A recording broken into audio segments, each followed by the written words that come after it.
But here we have an arrest, and here we have Sheriff Chris Nocco, live in Pasco County.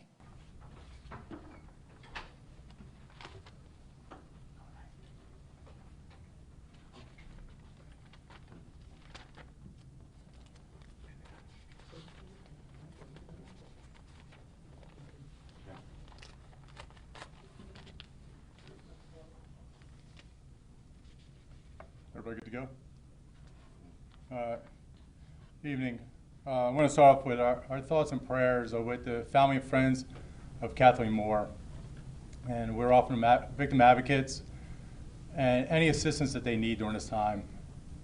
The one thing, you know, we at Pasco Sheriff's Office, when we find somebody is missing, you know, they've run away, we post their information as soon as possible. The one thing that our detectives talk about in this case is the amount of family that have reached out, the amount of loved ones that have reached out. You know, whether it was Kathleen's nursing school friends, people that she works with, the amount of love that they were showing trying to find her. So if there's one thing that I can tell the family is that Kathleen was absolutely loved by this community. This is also a sad reminder that domestic violence occurs in every community. And here in Pasco County, you know, we have Sunrise Domestic Violence Shelter. So if there's anybody in a situation that violence is going on in their relationship, please reach out to Sunrise. There is help.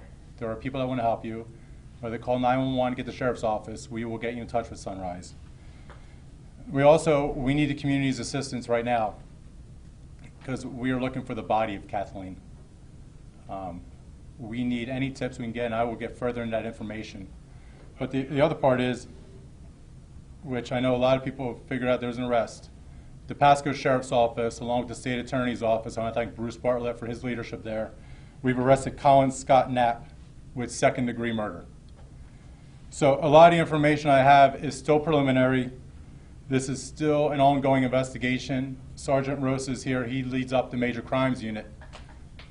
There are some things we can answer. There are some things that we cannot answer. And there's some things that we shouldn't answer. And right now, we're trying to get resolution. We wish that Collin would provide us the information of where Kathleen is. And we delayed this press conference a little bit because we just arrested him this afternoon. We were hoping he was going to provide information during his interview. As one of our detectives described, he was very cold. Even when we were begging with him to tell us where her body is, he wouldn't give us that information. The other reason we can't talk about some things right now is because we have to find justice for Kathleen and for her family. There are things only the Pasco Sheriff's Office knows, the State Attorney's Office knows, and Collin Knapp knows.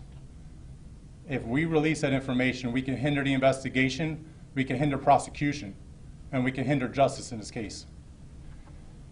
I want to thank Bruce Bartlett and the State Attorney's Office. They've been great partners in this. The Pinellas County Sheriff's Office and FDOE, their biology lab, worked all weekend long to assist us in this investigation. So this is the timeline of events that we have so far. On November 28th, between 10 p.m. and 11:30 p.m., Kathleen and Collin left Largo after a night of socializing, hanging out with friends at multiple bars in Largo and Indian Rocks Beach. Kathleen and Collin had been arguing at some of these bars. They left in his Cadillac and arrived around 12:30 a.m. the next morning. So it's the same night, just going past midnight, so it's 12:30 a.m. on November 29th at the 7-Eleven at Carmel Avenue and Seven Springs Boulevard in Pasco County. Collin buys cigarettes, and he states that Kathleen was in the vehicle. Well, we looked at the tapes, and unfortunately the tapes aren't very clear. So we aren't 100% sure if she was in the vehicle or not in the vehicle. And anybody who's seen some surveillance tapes, it's very hard to find out exactly where that person is.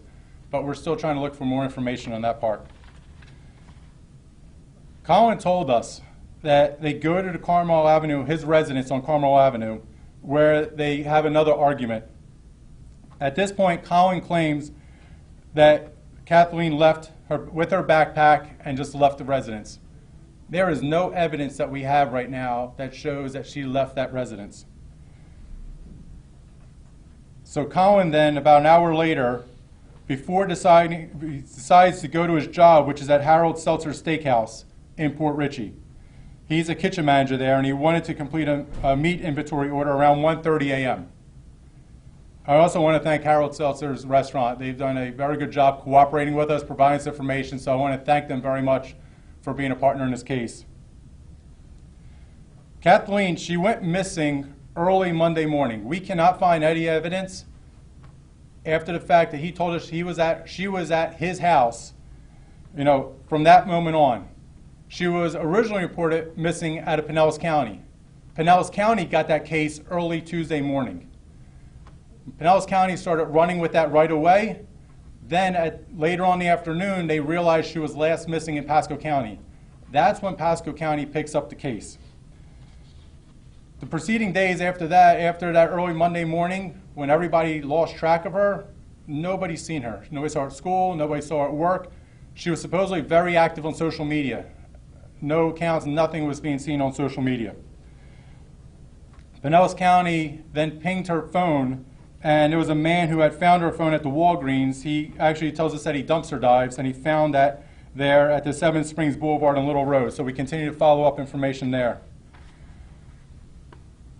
So we found out through the investigation that Collin had some garments of clothes that he had taken to work at Harold Seltzer's.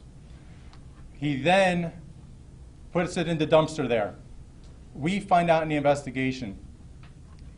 Our detectives meet up with the waste management people, ask to get all that stuff that's in the dumpster brought to a landfill, and they go through that.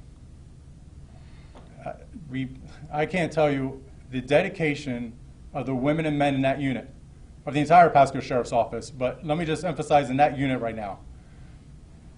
They were digging through the dirt. They were digging through all that mess. Think about a restaurant dumpster.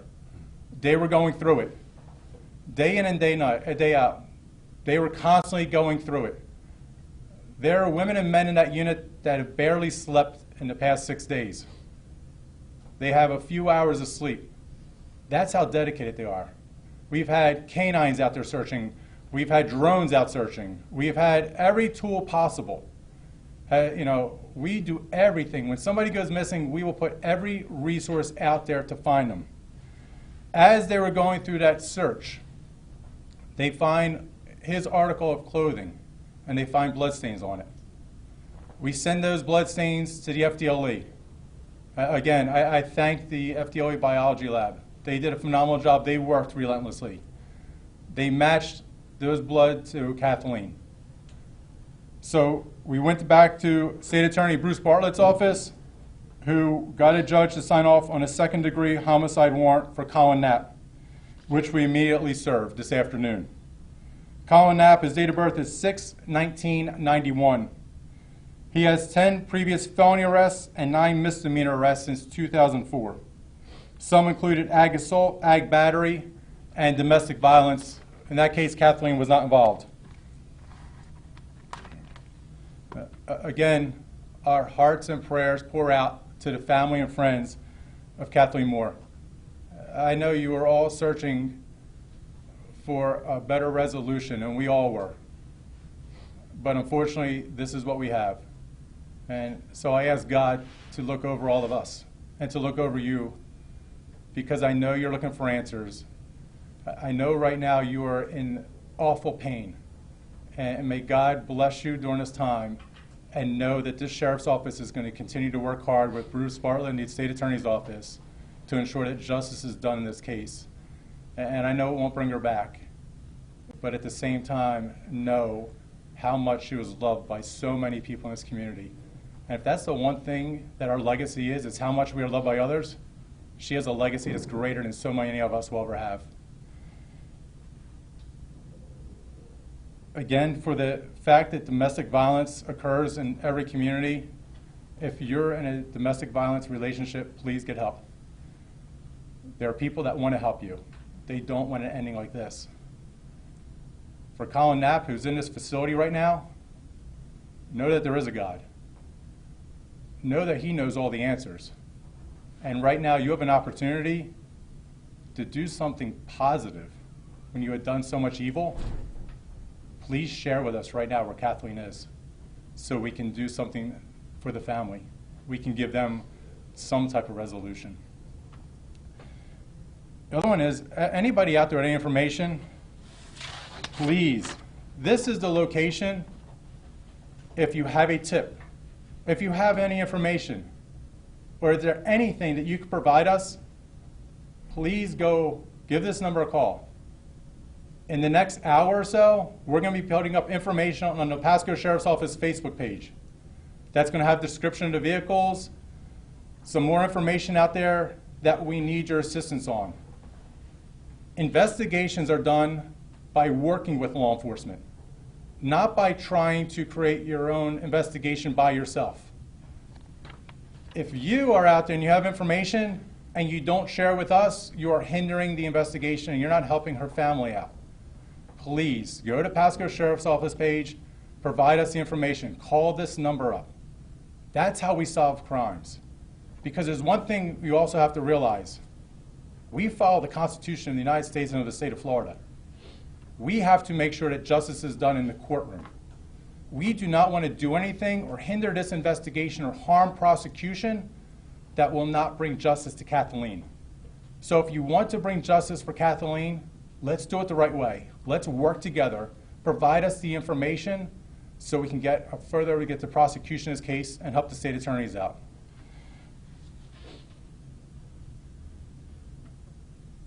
There's, in so many cases, 99% of the cases we deal with missing and runaway people and people that go missing, we have a positive resolution, and this one we don't.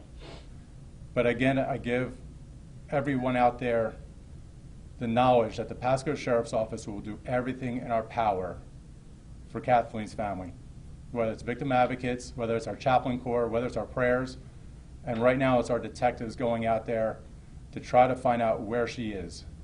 And with that, I want to bring up Sergeant Rosa, and if we were going to try to answer any questions you have, everything you have, Sergeant Rosa is going to probably fill in some of the gaps that I missed. I know he's probably tired like the rest of his team because they haven't slept. But at the same time, there's some things we can't answer because we have to make sure that prosecution is served, they do a good job in it, they will get the facts, and at the same time, there's only several people that know the facts, and we don't want to distort that. Thank you, sir. That was Pasco County Sheriff Chris Nocco. Good evening, everyone. My name is Michael Rosa, R-O-S-A. I'm a detective sergeant with the Pasco County Sheriff's Office Major Crimes Unit. If anybody has any questions, I'll be happy to answer. Just wondering, where are you searching right now? Is there a place you're searching for her body, or any ideas where you're kind of leading you at this point? So we've searched multiple areas, especially in that vicinity of where our suspect currently lives.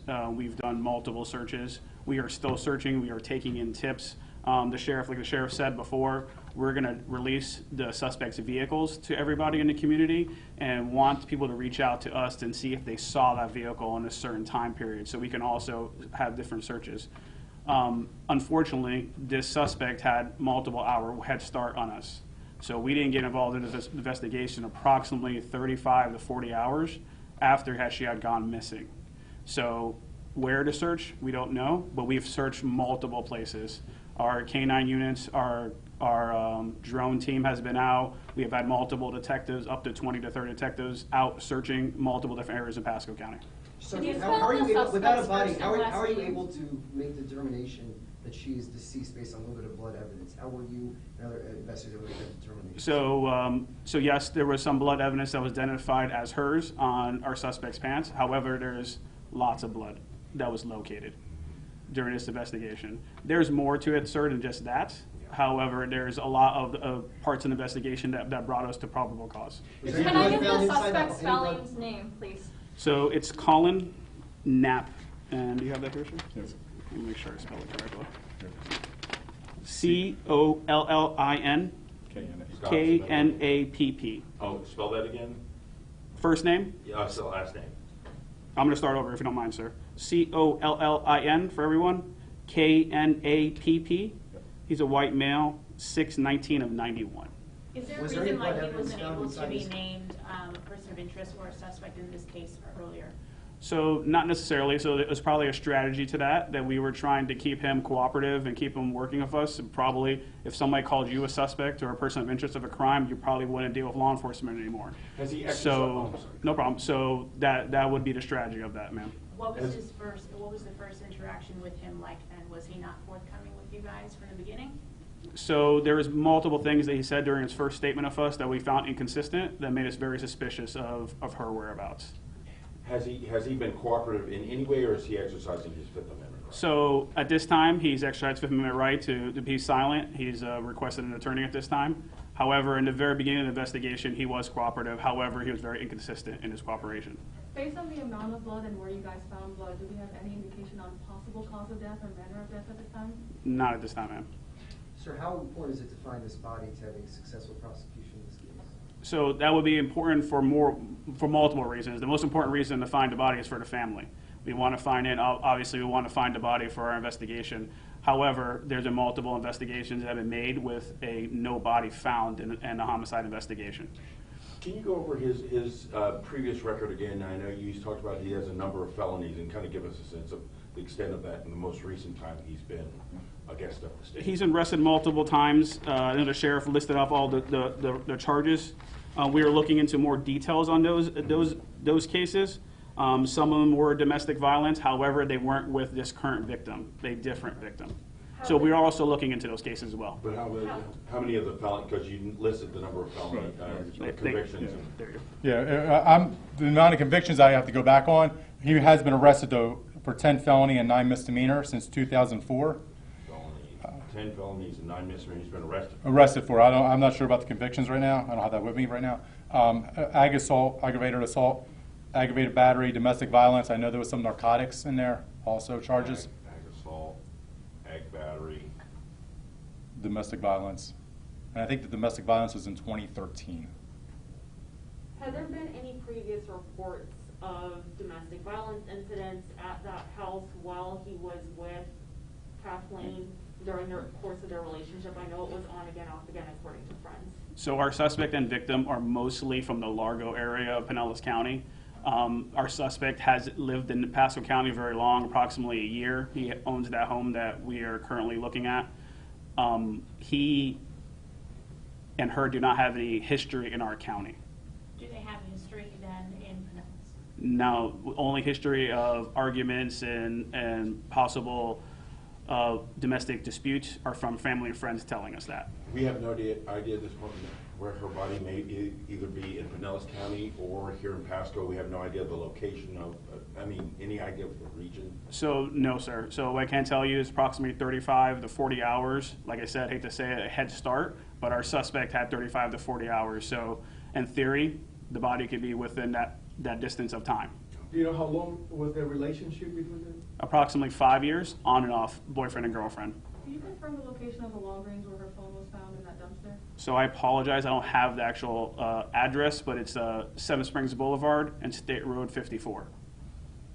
Have you spoken to the defendant's parents yet? They might know about this case? So we have not reached out to them. We are planning on reaching out to them in the near future. Were there any other friends or acquaintances who were back at the address that night who might provide information as to what happened? Was it just her and Collin went back to the home there? So we have no evidence that anybody else was in the home during this incident. What about the reports, friends saying that she had made a call out about trying to get in an Uber? Is there any evidence she had tried to order an Uber? And with the phone, has that been helpful in accessing anything to help piece this together? So we have the victim's phone. We also have the suspect's phone. There's no evidence that Uber came to that area at all. I just forgot the question. Do we know the last communication she made on her phone, whether it was a call or text, and to whom that was made to? I will not release who it was released to, but it was that evening when she was with our defendant. Before they left the bar? So I would be filling in the blanks, ma'am, to say that, but while they were together, most likely en route to Pasco was the last communication that we have from our victim. Can you confirm that was it to him or was it somebody else? It was to somebody else via text, ma'am. Is he being arraigned tomorrow morning at all? And if so, Yep, I believe it will probably be afternoon tomorrow. Tomorrow afternoon? Yes, ma'am.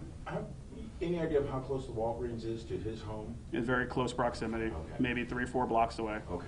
And again, the clothes with his blood, that was at the stake, the Seltzers, correct? That's where that blood evidence was found? Harold Seltzer. Harold Seltzer. Can you ask that again, please? The blood evidence on his clothes, that was at the dumpster at the Harold Seltzers where he worked? Is that Yes, correct? yes, sir. Did anything turn up in the search last week at the landfill on Friday? Did that provide any clues, any further evidence?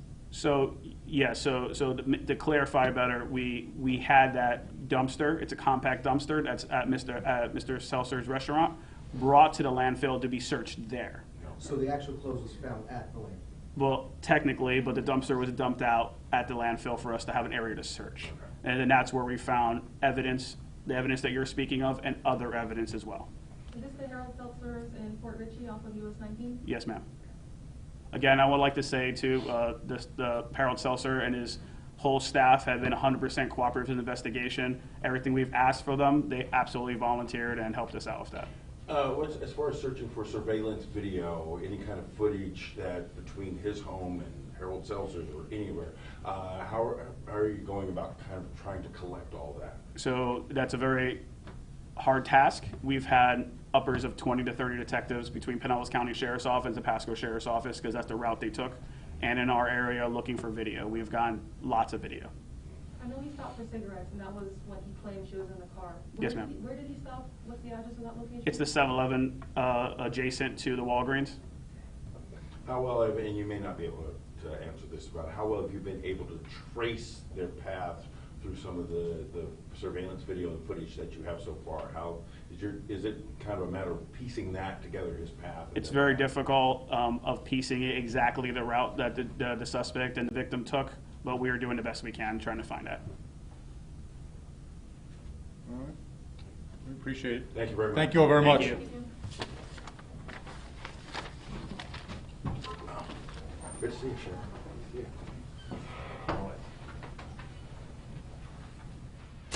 Breaking news on WFLA now.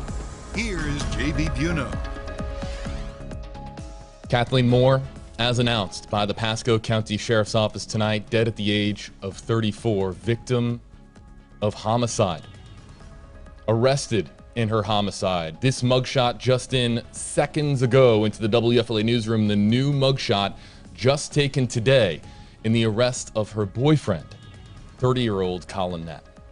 Hey there, everybody. JB Biunno here with you live on WFLA Now. We just learned a lot from the Pasco County Sheriff's Office, but this now takes it from a missing persons case, of course, to a homicide investigation, but we didn't have to wait very long for there to be an arrest in that homicide investigation. The arrest being of Collin Knapp, 30 years old, of Newport Richey. Of course, we have been talking about the boyfriend without mentioning his name because prior to tonight, he has not been named as a suspect or as a person of interest in an official capacity by any law enforcement agency, but he's got a long rap sheet. I mean, we're talking about 10. I want to make sure I have my notes here correct. 10 felony charges, 9 misdemeanor charges dating back to 2004. We're talking about aggravated assault, aggravated battery, narcotics, domestic violence.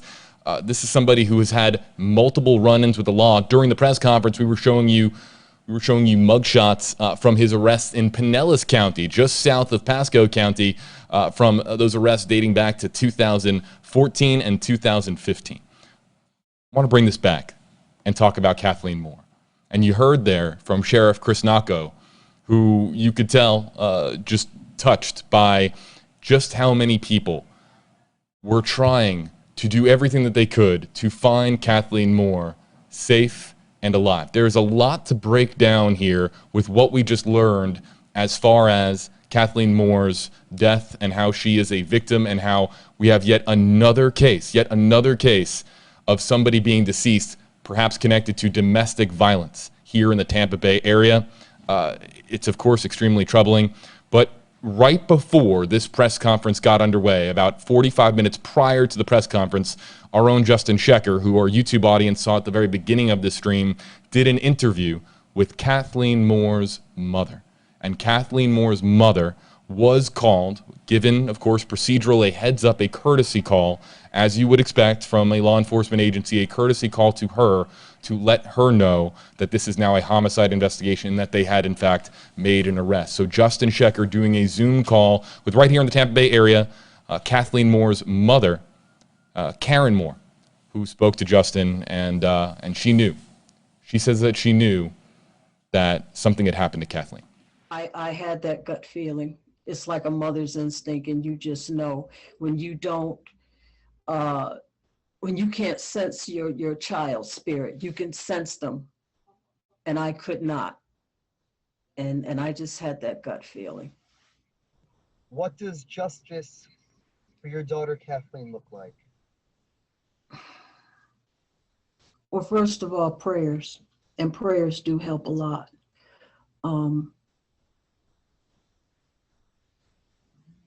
Justice to me is finding out what really happened. I truly believe that we all in life have to take a journey, you know, and I just wish that Kathleen's journey didn't stop where it did. Very powerful. From a mother, no parent should ever have to bury their child. And we have, you know, Kathleen Moore's mother willing to speak tonight about her daughter. Can you just imagine? Today is the day that Kathleen's mother there just found out that this went from, and she says that she's had a gut feeling for some time, but this was a very difficult matter for her to speak about, but she had the courage and the bravery to speak to Justin and do that interview. You'll see more of that interview coming up tonight on WFLA News Channel 8 at 11 o'clock and coming later your way after it's put together by Justin, after we are able to go through the footage of that interview. You'll see it tonight on WFLA News Channel 8 at 11 o'clock and on WFLA.com. Now we're going to focus on what happened to Kathleen Moore. Now, you heard Justin asking a lot of questions there during the press conference. He was there, of course, in attendance for that press conference, asking a lot of questions, and he was joining us for the YouTube stream and the WFLA.com stream. He was at the very beginning of our stream, our Facebook audience. You missed him. But Justin and I were texting during the press conference as we're, you know, feverishly taking notes. And the big question that we had, of course, is if you don't have a body, how do you know that Kathleen Moore is deceased? And so Justin, in the Q&A portion, right as he was able to ask his first question, that was his first question, no body but a homicide investigation and a homicide arrest. And the chilling response, and this is extraordinarily chilling, is that there was the words were from the Pasco County Sheriff's Office, a lot of blood, enough blood, and it had to have been a significant amount of blood for it to confirm to FDLE and confirm to investigators at the Pasco County Sheriff's Office that Kathleen Moore is no longer with us.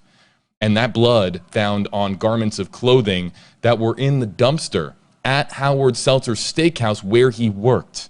So according to the Pasco County Sheriff's Office, the way that this adds up is that after Kathleen Moore is deceased, he goes to the steakhouse where he worked. At some point in the aftermath of Kathleen Moore's death, takes this blood-soaked clothing and puts it in the dumpster. Now the dumpster was taken, and this is why, and you're seeing here, and you're going to see it cycle back on the right side of your screen. We were live with Eagle 8 HD over the Pasco County landfill because we had received information that they were searching this landfill in connection to Kathleen Moore's disappearance. We now know that the reason that they were there was to take the contents of the restaurant's dumpster. There is the landfill there. They brought the dumpster here. There you see the items from that dumpster, that they spilt out the items from the restaurant dumpster where the boyfriend Collin Knapp worked, and that they were able to look through it and find this blood-soaked clothing, and enough blood in that clothing that they are confident that Kathleen Moore is dead at the age of 34. Just a terrible nightmare come to life for the Moore family and for the friends that spent the weekend combing through, you saw a video here a moment ago, combing through wooded areas of Pasco County, trying to find any sign whatsoever of finding Kathleen Moore alive. Flyers being put up around town, anything that they could do to help. Well, we heard from Jessica Brummett, one of Kathleen Moore's closest friend, if not her closest friend, speaking on behalf of her and her family, the Brummett family, talking, there you see them here from Thanksgiving, talking about how special Kathleen Moore was and how they didn't want to just sit around and do nothing, that they wanted to do something. And this has to be the hardest news of all for the family and closest friends of Kathleen Moore, because no longer is she with us, according to the Pasco County Sheriff's Office. So let's go through some more of the notes from my modern-day reporter's notebook here. Just typing notes as quickly as I could based on what we learned in this press conference. Leaving Largo on the night of November 28th and in the early morning hours of November 29th, returning to Newport Richey, are Collin Knapp, and we'll show that new mugshot here. Here's Collin Knapp, boyfriend of Kathleen Moore. And they get back, and Chris Nocco says that they are fighting. And it's not by coincidence, of course, that Chris Nocco, sheriff for Pasco County, opens up this press conference by highlighting domestic violence and how much it is so urgent of a call from law enforcement agencies across the country to raise awareness for domestic violence and domestic disputes that happen so often. And so often do they go unchecked. So often do they go unknown. But in this case, we have a domestic dispute, according to the sheriff's office, between Collin Knapp and Kathleen Moore. They stop at a 7-Eleven buying cigarettes. They went through surveillance video it's not the greatest surveillance video according to Sheriff Nocco, but they go through surveillance video to confirm that yes, that they were at the 7-Eleven in Pasco County. They went home, they argued that there was arguments that were taking place, and that Collin claims to investigators, and this is back when he was cooperating. He has, since his arrest, been remaining silent, according to investigators. Collin claims that she left the house on Carmel Avenue with her backpack. Now, there's no evidence, according to the Pasco County Sheriff's Office, that she left. We have been talking at great length, and I see a ton of hashtag HJB comments. I know that I'm just trying to get through all of my notes, and then what we'll do is we'll feature some of your hashtag HJB comments. So apologies. I know that people are really trying to get my attention with some of the comments here. We will go to your comments, answer your questions, bring up your observations here with hashtag HJB in just a moment. But there's no evidence that she left, and we have been reporting now for the last several days, really going into last week, that according to friends, she made a FaceTime call and said that she was going to be Ubering from Carmel Avenue, the street of her boyfriend, Collin Knapp, and that we don't know if she got in that Uber. But now with the phone that was found in the dumpster at a nearby Walgreens by a homeless man turned over to the deputies, there's no evidence that she did in fact make that Uber call. So maybe she had intended to Uber out of there. But there's no evidence, according to the Pasco County Sheriff's Office ongoing investigation, that they have that Uber call was made, that the request was made in the app to get an Uber. So what happens to Kathleen Moore? If she's out on Carmel Avenue, does she go back to the home? Does she try? Does Collin Knapp come out and try to convince her? We don't know. We don't know what happens. But it's not too long thereafter that Collin Knapp reports to work at Harold Seltzer Steakhouse, and at some point soon thereafter, the alleged murder taking place, or the last known time that we know that, of course, Kathleen Moore was alive on the street there on Carmel Avenue, those blood-soaked clothing, those garments of blood-soaked clothing were found after spilling out the dumpster at the Pasco County landfill. Extraordinarily troubling.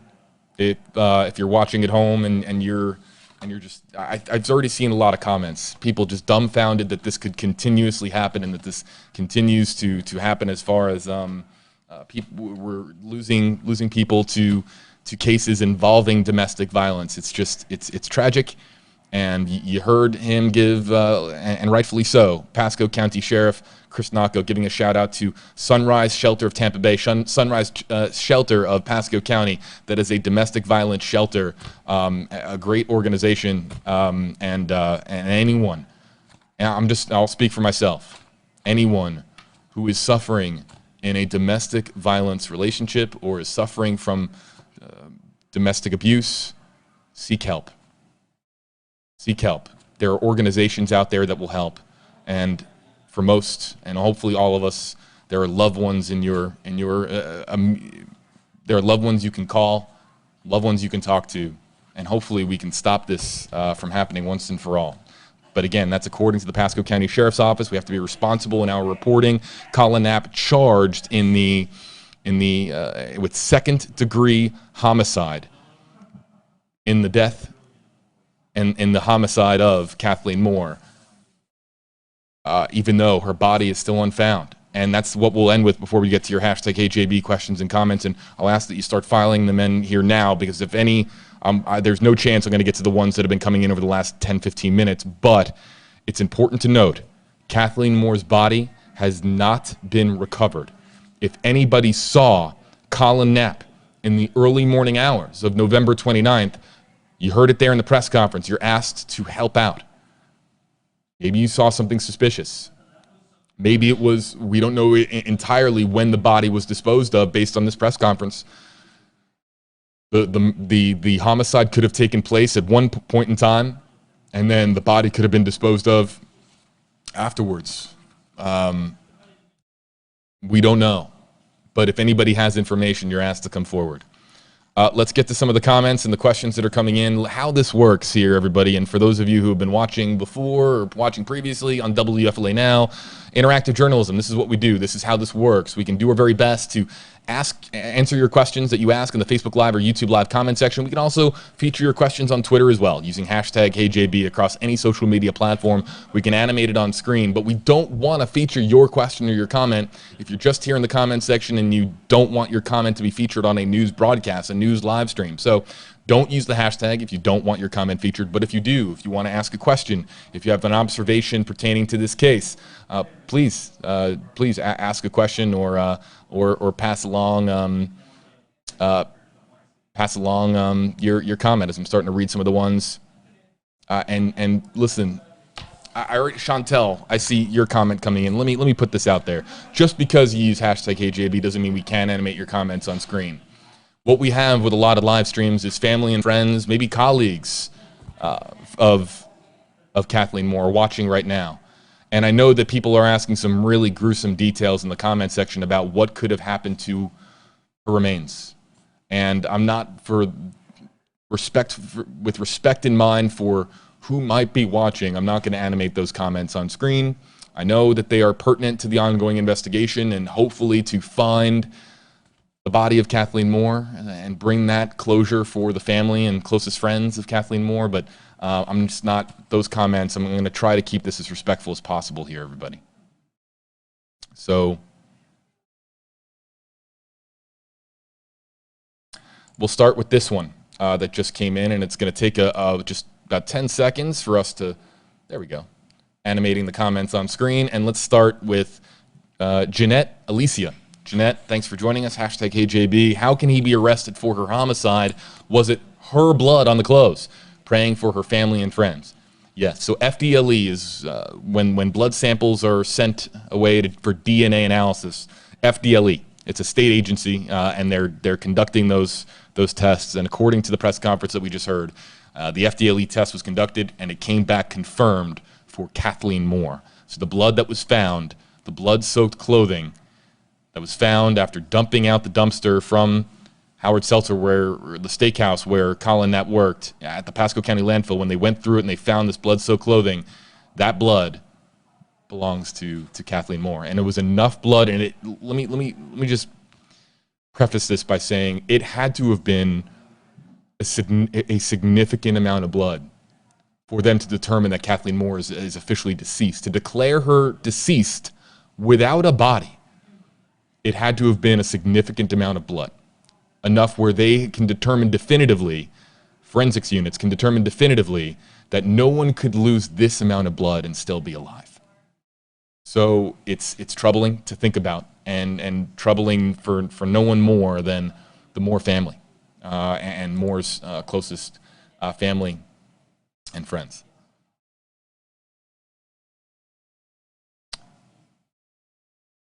You know, I'll bring up your comment, but I'm going to add my own 2 cents to your comment. Joy Matthews joining us, hashtag HJB. Everyone, please teach your daughters that no relationship is better than a bad relationship. If there's a red flag, get out. And I'm just going to say this, that it doesn't just apply to daughters. It applies to everyone. So, Joy, I appreciate your comment, but I'm just going to kind of take it a step beyond and just say it doesn't just apply to daughters. If I have a cousin who is, I know, or a best friend, woman, man, doesn't matter. Doesn't matter how they identify. If they're suffering in a domestic violence, or a relationship with domestic violence, try to help them. Be there. Be supportive. As difficult as it might be, and sometimes as much as you might have to really work at it, because no one likes talking about relationships that go sour. You want to talk about the happy times. You don't want to talk about the bad times or the ugly times, but just always try to be there.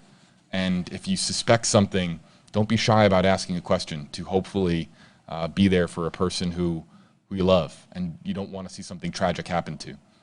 Not every domestic dispute, not every domestic abuse relationship ends in homicide, but we can all do our part to try to raise awareness for it. And we're going to, of course, always, when we talk about these stories, remind people, wherever you're watching from, it doesn't matter if you're watching from Tampa Bay, it doesn't matter if you're watching from Florida, it doesn't matter if you're watching from the United States, anywhere you are watching around the world, this is an issue, and we're just here to encourage awareness and encourage others to also, if it's not happening to you, always be accessible and supportive of someone that it might be happening to. So Joy, thanks a lot for your comment and your question. Let's see here. We'll get to Goya's comment, Goya Colon. Hashtag HJB, my heart is broken for her family and friends. And us too, yeah. It's Thanksgiving weekend. You've been seeing photos here of Kathleen Moore alive, vibrant, smiling, happy. Thanksgiving is I don't know about you guys, it's one of my favorite holidays. Probably top, I think my two favorite holidays are Thanksgiving and July 4th. Reason being is because Thanksgiving and July 4th, you're eating a lot. It's a good holiday. July 4th, barbecues. Thanksgiving, turkey, family, friends, football, dessert, pie, hanging out, catching up, and especially with the pandemic and how much we have been limited from seeing people over the last year and a half plus. Thanksgiving was special this year. A lot of families couldn't get together Thanksgiving last year. If they did, it was in a limited capacity, and maybe you couldn't be around people that you wanted to be around because of travel restrictions. Last year's Thanksgiving was really a bummer. This year, it was a lot of people coming together for the first time in a long time. Not saying that was what happened to Kathleen Moore, but it was just made this year's Thanksgiving very special. And this one is extremely painful for the Moore family and Moore's closest friends because it was the last time that they were with her. That's extremely difficult because she looked so happy at Thanksgiving. And now we're talking about her as being a victim of homicide. Very, very difficult. And again, we'll stay here with you live until 9 Eastern. So another 15 minutes, everybody on WFLA Now. I want to get to as many questions and comments. This is a great question. And again, I promised that I wouldn't get gruesome because I don't know who's watching. Friends, family members might be watching. But this is an important question to the investigation. Natalie Elizabeth, hashtag KJB, was there a weapon found? We don't know her cause of death. I don't know if the Pasco County Sheriff's Office knows her cause of death. And reason being is they do not have her remains. They have a lot of blood. And blood can, cause of death, is a weapon and a cause of death go hand in hand. And right now we don't have a cause of death. We don't know. Look at, again, I really am not very much a fan of comparing news stories at all, but I know that a lot of you watching from Gabby Petito and Brian Laundrie, there was no weapon in Gabby Petito's death that we are aware of. It was manual strangulation, according to the Teton County coroner. So in this case, just back to Kathleen Moore, and there's the photos from Thanksgiving, we don't know if there was a weapon at all. And it could have been blunt force trauma. It could have been so many different things. It could have been a laceration. Without getting too gruesome, there are so many different causes of death that are potential. All of them, for the most part, are on the table of some kind. So we do not know if there was a weapon found. They can't at this time even locate the body, Natalie. So let's see here. This is an interesting question, and, it took me a second. Kania, Krista, Kania, Christia, thanks for joining us. Hashtag AJB. Is the family going to have a volunteer search party? And I hesitated for a second because I thought this was an old comment, as in searching for Kathleen, but no, here's the thing. They're still searching for Kathleen. she's deceased. But is there an area nearby in Newport Richey where the body was disposed? I don't know if the family is organizing. We do know that you could see there that Jessica Brummett, closest friends of Kathleen Moore, they were looking over the weekend trying to find any sign of her. I don't know if there's going to be a search effort. I would imagine that this is still very much an active investigation for the Pasco County Sheriff's Office. They're going to be the ones leading the way, a law enforcement agency going to be leading the way. Just because Kathleen Moore is deceased doesn't mean that they stop looking. And really now, Collin Knapp, sitting behind bars tonight, has a whole lot to think about. Now, he's been arrested. He is innocent until proven guilty. The evidence, according to the Pasco County Sheriff's Office, warrants a second-degree homicide charge. However, when the legal process starts to play its course and the options are laid in front of Collin Knapp, and we'll show his mugshot here again for those of you who have joined us in just the last several minutes, when the legal options are placed in front of him, he will have to decide which door he's going to walk through. We don't know which door that is. We don't know if what's going to be on the table legally for Collin Knapp. But we have covered many stories in the past. I've covered many stories in many different states where a body is missing and they have the person that they believe is responsible for that person's murder, and that they will do everything that they can, including exploring opportunities in the legal process to bring the family closure by providing the remains or discovering or finding the remains wherever they may be. Thank you for your comment. There's Collin Knapp. I don't want to show too much of Collin on screen. This is again about about Kathleen Moore here on the right side of your screen. And again, as we talk about Collin Knapp, as we talk about him, we will press the button here and bring him back up on screen. A lot of folks in the Tampa Bay area joining us, including Sharon, #KJB. Where was the blood found? The boyfriend lived a few houses away from where I grew up. This hurts so much. Yeah, you might know Collin Knapp. You might know Kathleen Moore. Again, both of them here of the Tampa Bay area. The blood was found on clothing that the Pasco County Sheriff's Office believes was discarded in the dumpster at Harold Seltzer Steakhouse in Pasco County. And then here is where they might be looking at it right there. This is Eagle 8H video that now has new purpose for us because we didn't know what they were looking for. We're coming off of the previous story that we were really covering with multiple live streams with Stephanie Krohn-Overholtz, who had her body parts dumped in Tampa's McKay Bay. We didn't know what they were looking for here at the Pasco County landfill. We didn't know if it was a sign of Kathleen Moore's remains. We didn't know. But now we know that what they've discovered in that pile that was purposely dumped out from the restaurant's dumpster at the Pasco County landfill, what they found were items of clothing soaked in blood. DNA analysis sent to FDLE confirms that that blood was Kathleen Moore's and that it was enough blood that she cannot be alive, according to the Pasco County Sheriff's Office. Hopefully that answers your question, Sharon. We've got 10 more minutes here, everybody, on WFLA Now, so kind of a last call for your questions and comments. Yeah, again, this was my #1 question, Gary. It's extremely important to the technicalities of the investigation. Because if you are an attorney representing Collin Knapp, and we'll bring him up here again, if you're an attorney representing Collin Knapp, there's no body in this case. Now, you would need a forensics expert or somebody who has conducted a thorough examination of the blood-soaked clothing to determine, to really testify, to say that there is no way, 0% chance that somebody who loses that much blood that was found in the dumpster can be alive.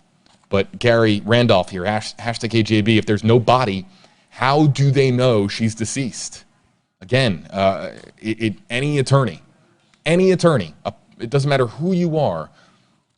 Collin Knapp could represent himself if he chose to, and he could say, I didn't do it, there is no body, I don't know what happened to Kathleen. That would be the defense. So, but again, to answer your question, Gary, how did this go from missing persons to homicide investigation?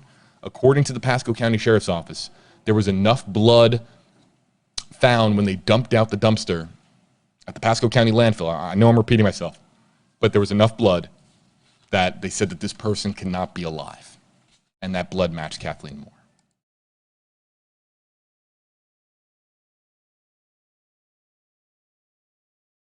Let's see here. Yeah, I will. Susan, you're right on the money. And we'll bring up Susan's comment. Susan Hayden, thanks for joining us. #KJB. It's so important for the people who think that they saw this man, Collin, during the time that Kathleen went missing to let the police know where they saw him. Maybe this would help find Kathleen's body. Let's not forget that they searched. That's the street, Carmel Avenue. They did a thorough search. They executed a search warrant of the home, the boyfriend's home, Collin Knapp's home. And there's no sign, unless we would have known, that Kathleen Moore's body is there, which means the body isn't at Collin Knapp's home, so the body is elsewhere, according to the Pasco County Sheriff's Office, based on what we have learned in this investigation. So now it's really important. If somebody saw Collin Knapp on November 29th or after November 29th, and saw, and we'll throw this picture up based on, and Susan will put away your comment. If you saw this face, this is important now. So we'll just speak for a moment with Collin Knapp's picture on screen. If you recognize this man from those days in Pasco County, Pinellas County, anywhere in the Tampa Bay area, if you recognize him and you thought you saw something, it's important that you call the Pasco County Sheriff's Office or dial 911. Let authorities know if you think you saw this man acting suspicious anywhere. It could help bring closure to Kathleen Moore's family.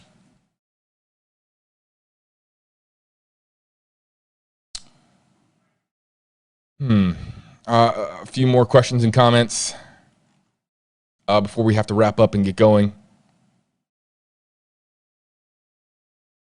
I know that there are a lot of people saying that this reminds them of Gabby Petito. I understand that. That is a story that is still very fresh in our minds, is it not? And let's not forget that that Gabby Petito's family doesn't have closure. There was never a definitive moment from law enforcement where they declared to the world what happened to Gabby. We have her cause of death. We have her boyfriend, her fiance, deceased at the Carlton Reserve. I think that everyone connects the dots and, you know, says that this is definitively what happened to Gabby based on all the little puzzle pieces that were put together over a 5-week period. However, we never had the FBI, the Northport Police Department, any law enforcement agency coming out and saying, this is what happened to Gabby, this is what led to her death, this is why she's dead. And now, but the one theme, this chilling theme that is ever present in both cases is domestic abuse, domestic violence. And so it was referenced here in this press conference tonight. It was chillingly visible in the Moab video from the Gabby Petito story. There are parallels. So I'm just responding to all of the commenters. I just threw up my screen, and there was at least 7 or 8 of them across Facebook and YouTube. Hello to our YouTube audience. There were a bunch that just saying, this reminds me of Gabby. This reminds me of Gabby Petito. Interesting from Jill. We'll get to Jill's comment. #AJB. What about the dumpster where they found her cell phone? The dumpster at the Walgreens where they found her phone. There is nothing, no information that we have that anything was found in that dumpster other than Kathleen Moore's phone. But here's a big question, and I would like to, and I need to review the footage because I was typing notes fast, and our Facebook Live audience and our YouTube Live audience can correct me if I'm wrong, but I didn't hear any mention of whether or not the Walgreens, if there was a surveillance camera outside the Walgreens that points to the dumpster, who put the phone in the dumpster? Is it Collin Knapp?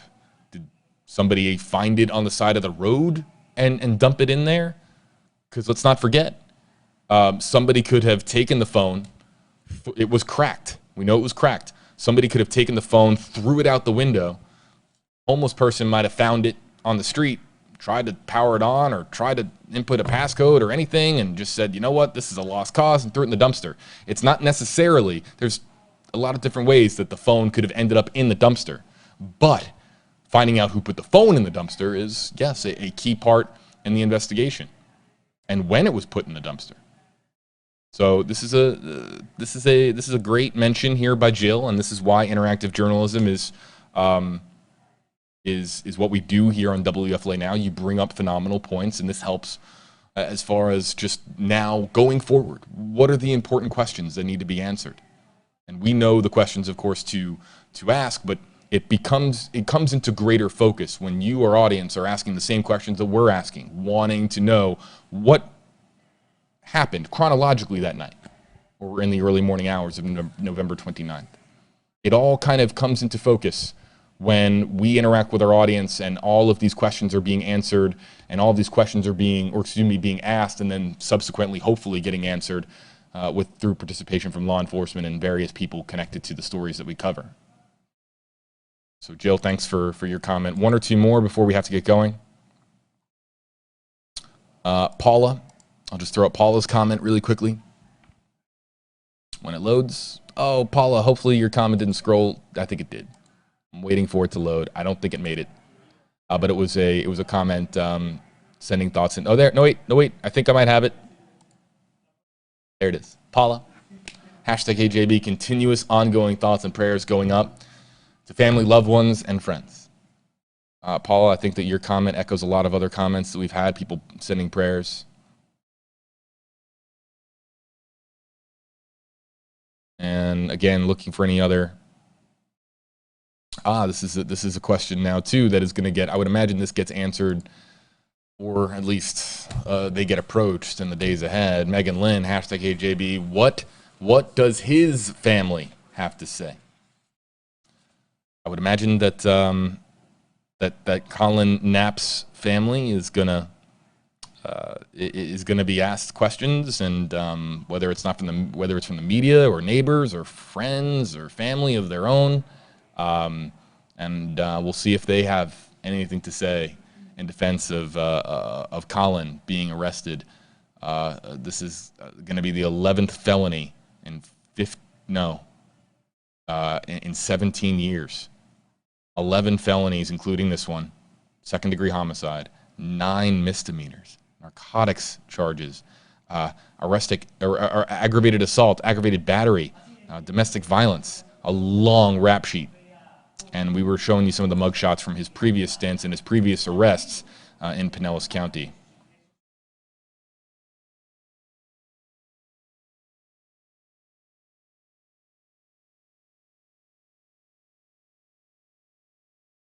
All right, we'll see if we can take one more comment before we get going here, everybody on WFLA Now. Yeah, they have, Teresa. We'll just end out on this because this is the biggest one. Let's preface Teresa's comment by just saying that Kathleen Moore's remains. It's important for investigators. It's important, I would imagine, to the family, friends, to know what happened to Kathleen and where her remains are, to give her a proper burial. Be able to say goodbye and have that closure. The family deserves at least that much. The closest friends, Jessica Brummett and so many other, the colleagues, people that we have spoke to in connection with this story who loved Kathleen, they deserve that closure. And let me just say, from covering homicides for more than a decade, across a lot of different states. I've been in a lot of different states, and let me, when there is no body, and this is, I'm stating the obvious, but it's really true and it's important. Kathleen Moore's remains could be anywhere, and there's no guarantee that they ever get recovered.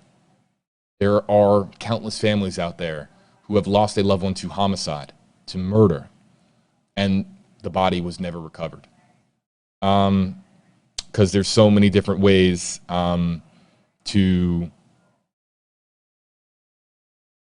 for somebody to get away with as far as concealing the whereabouts of the remains. So Teresa's comment is #HJB. Have they asked this guy where she is? Yeah, they have, Teresa. The Pasco County Sheriff's Office and Chris Nocco saying that they have been pleading with Collin to give them the whereabouts of Kathleen Moore. And at this time, now they said, it was interesting that they said that he was, the exact words were that early on when they originally approached Collin Knapp, investigators at the Pasco County Sheriff's Office, when they originally approached him, he was cooperating, but the quote was inconsistent with his cooperation. Now, since his arrest, he is choosing, of course, to be represented by an attorney, and he is not speaking. But the most realistic way, perhaps, for investigators to find out where Kathleen is, where her remains are, is through Collin. If they cannot discover that one concrete lead that takes them and is the break that they need to find out where Kathleen is, where her remains are, then really the only opportunity that they're going to have is whether Collin tells them, or again, if it's not an evidence break in the case, it's a tip from the public. Look at this face. Do you recognize Collin Knapp from those days, November 29th onward? Do you remember seeing somebody matching this description? So what they need is Collin to talk, some key piece of evidence, or an anonymous or non-anonymous, doesn't have to be anonymous, just any tip that comes in that leads to a break as to where Kathleen Moore's remains are now. So they have asked Teresa, but to no avail. At least on day one of his arrest. Again, the story that we are covering, Kathleen Moore, 34 years of age, victim of homicide, according to the Pasco County Sheriff's Office, and also, according to them, another victim of domestic abuse. It just happens too often that we talk about these stories. And now it becomes, will we ever know where Kathleen Moore's remains are? Will there be that person that comes forward? Will that be that break in the case by investigators, that piece of evidence that gets discovered at some point? Or will Collin eventually speak? If he is, again, innocent until proven guilty, if he is in fact guilty of the crime he is charged with, will he speak and give that up to investigators as to what happened to Kathleen? I can only promise that we're going to stay on the story here at WFLA News Channel 8, here live on WFLA Now, and here on WFLA.com and the WFLA app, our various social media accounts, a lot more. As we say that just about at the end of every stream, but that's because there always is more to cover with the stories that we report on. So the very latest right now, for those of you joining us on social media, on Facebook Live, on YouTube Live, you can click on the link in the description on this video. It'll take you over to WFLA.com, the WFLA app, where you can read more about what we have learned tonight. The terrible announcement that we were all fearing would come true.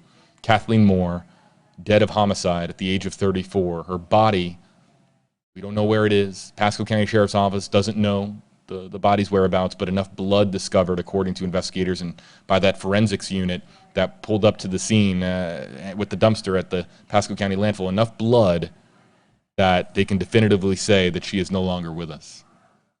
All of the questions that we're going to be continuing to ask and all of the opportunities that we're going to have to continuously seek the truth in this story will continue to present in our article content, our broadcasts on WFLA News Channel 8, and in our live streams on WFLA Now. But all of it lives in one place, WFLA.com and the WFLA app. Thanks so much for being with us here, everybody. I'm going to head over to my various social media accounts, especially Twitter, try to catch up. I wasn't on Twitter as much on this live stream. Try to catch up with some of the conversation that's going on there with at WFLAJB and #HeyJB.